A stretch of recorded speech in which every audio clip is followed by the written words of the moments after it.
Assalamualaikum warahmatullahi wabarakatuh. Masih pembahasan tentang teks berita.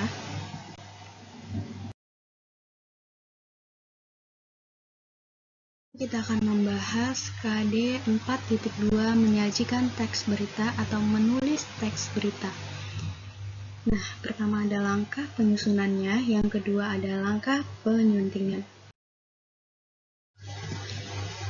Nah, sebelum kita mengetahui langkah penyusunan teks berita atau langkah menulis teks berita, yang harus kita ketahui yaitu menulis berita yang baik dan lengkap umumnya terdiri atas unsur 5W dan 1H. Aturan 5W1H ini pada umumnya ditulis menjadi paragraf pertama dan kedua. Paragraf ini diperlukan untuk merangkum atau meringkas berita yang akan disusun. Inilah yang terpenting dalam setiap berita. Paragraf tersebut dinamakan lead.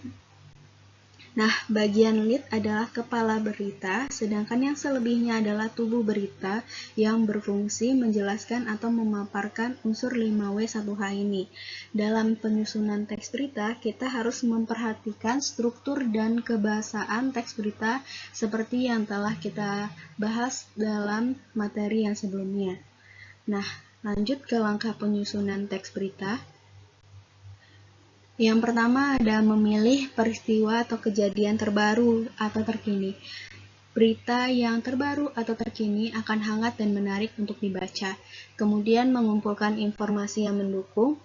Kemudian menyusun berita dan menentukan judul. Kita harus menyusun berita dulu, kemudian baru menentukan judul. Menentukan judul biasanya dilakukan di akhir penulisan teks berita. Kemudian penyuntingan teks berita. Aspek yang harus diperhatikan ketika penulisan teks berita atau ketika penyuntingan teks berita. Yang pertama, kebenaran isi berita yang didukung oleh keakuratan fakta berita. Kemudian kelengkapan isi berita ditandai dengan kelengkapan unsur berita yaitu 5W1H. Struktur penyusunan berita dimulai dari bagian penting ke bagian kurang penting, yaitu strukturnya dimulai dari judul sampai ekor berita. Kemudian penggunaan kalimat efektif, kata baku, dan ketepatan ejaan serta tanda baca, yaitu memperhatikan kebahasan teks berita. Ketika berita setelah disunting, maka kita dapat menyusun teks berita itu secara runtut, ringkas, tepat, dan jelas. Itu adalah penjelasan dari penulisan atau penyajian teks berita.